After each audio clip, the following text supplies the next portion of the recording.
दोस्तों नमस्कार। आज की कथा है सिंगणापुर के शनिदेव की। प्राचीन काल में उत्तर भारत में सिंगणापुर उत्तर प्रदेश में स्थित है। यह स्थान शनिदेव की उपासना और अद्भुत चमत्कारों के लिए प्रसिद्ध है। यहाँ एक ऐसा मंदिर है जहाँ स्थापित शनिदेव की मूर्ति स्वयंभू मानी जाती है, अर्थात प्रकट हुई है, किसी मानव ने नहीं बनाई। इस कथा की जड़ें बहुत गहरी और भक्तिपूर्ण है। बहुत समय पहले की बात है। सिंगणापुर एक छोटे राज्य का हिस्सा था। उस समय एक धर्मपरायण राजा नल वहाँ के शासक थे। वे बड़े ही न्यायप्रिय, दयालु और धर्म का पालन करने वाले थे। उन्होंने अपने राज्य में हर शनिवार को विशेष रूप से शनिदेव की पूजा अनिवार्य कर रखी थी। वे स्वयं भी व्रत रखते और गरीबों में दान देते।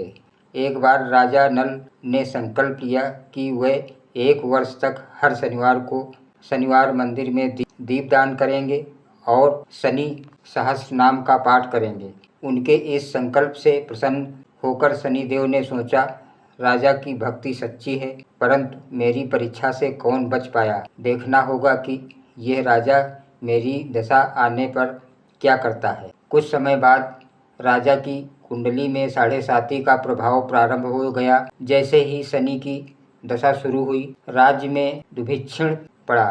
फसलें सूख गई, खजाना खाली हो गया, प्रजा असंतुष्ट होने लगी, विरोधी राजा पर चढ़ाई करने लगे। अंततः राजा को गद्दी छोड़नी पड़ी और वे वनवास को चले गए। राजा नल अब एक सामान्य मनुष्य की तरह जंगल जंगल भटकते रहे। एक दिन वे भूख प्यास से व्याकुल होकर एक ब्राह्मण के घर पहुँचे और भोजन मांगा। ब्राह्मण ने भोजन तो दिया, पर जैसे ही राजा ने पहला ग्रास लिया, वहाँ आग लग गई। सभी ने राजा को अशुभ मानकर भगा दिया। विनम्रता और भक्ति राजा की पहचान थी। उन्होंने ना तो किसी को दोष दिया, ना ही अपनी श्रद्धा छोड़ी। एक शनिवार की रात वे एक पीपल वृक्ष के नीचे बैठकर शनि स्तोत्र का पाठ कर रहे थे। तब अचानक अंधकार घना हो गया और एक दिव्य तेजस्वी रूप प्रकट हुआ, शनिदेव स्वयं। उन्होंने कहा, राजा नल, तुम्हारी भक्ति सच्ची है। मैंने तुम्हें परीक्षा में डाला और तुम खरे उतरे। अब मैं तुम्हें आशीर्वाद देता हूँ। तुम्हारा राज्य, वैभव और कीर्ति फिर से लौटेगी। राजा नल ने प्रार्थना की, हे प्रभु, कृपा करें कि आप सदा सिंगणापुर में निवास करें, ताकि अन्य भक्तों को भी आपकी कृपा प्राप्त हो सके। शनिदेव मुस्कुराए और वहीं पीपल वृक्ष के नीचे एक काली पाषाण मूर्ति प्रकट हो गई। वो मूर्ति अत्यंत प्रभावशाली और दिव्य थी। उसकी दृष्टि से ही लोग कांप उठते थे, लेकिन जो सच्चे मन से पूजा करता, उसे संकट से मुक्ति मिलती। राजा नल ने वहाँ एक मंदिर का निर्माण कराया और मूर्ति की प्रतिष्ठा की।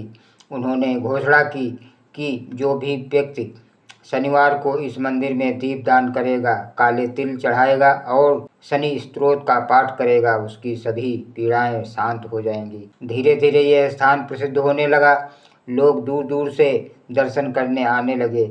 शनिदेव की मूर्ति के सामने जो भी सच्चे हृदय से प्रार्थना करता, उसकी कठिन से कठिन 7.5 भी शांति में बदल जाती। कई चमत्कार आज भी इस मंदिर से जुड़े हुए हैं। एक बार एक व्यापारी की गाड़ी रात में मंदिर के पास टूट गई। वो वहीं रुका और अगली सुबह दर्शन किए। कुछ ही दिनों में उसका व्यापार 2 गुना हो गया। एक बालक जो जन्म से गूंगा था, मंदिर में स्नेह स्नेह पाठ सुनकर धीरे धीरे बोलने लगा। अनेक भक्तों ने अपनी कुंडली में शनि की कठिन दशा से मुक्ति इसी स्थान पर प्राप्त की। आज भी सिंगणापुर शनि मंदिर श्रद्धा का केंद्र है। प्रत्येक शनिवार को हजारों भक्त वहां एकत्र होते हैं। मंदिर के सामने एक विशाल पीपल वृक्ष है, जो भक्त काले धागे बांधते हैं और तेल चढ़ाते हैं। यह स्थान मान्यता प्राप्त जागृत शनि धाम माना जाता है। यहाँ आने वाले भक्त कहते हैं, सिंगणापुर के शनि देव न्याय के देवता हैं। वे दंड भी देते हैं और दया भी। सिंगापुर के शनिदेव हमें ये शिक्षा देते हैं कि जीवन में चाहे कितने भी कष्ट क्यों ना आए, यदि हम सच्ची श्रद्धा और धैर्य से ईश्वर की भक्ति करें तो हर संकट मिट सकता है। ओम शनिश्चराय नमः। धन्यवाद दोस्तों।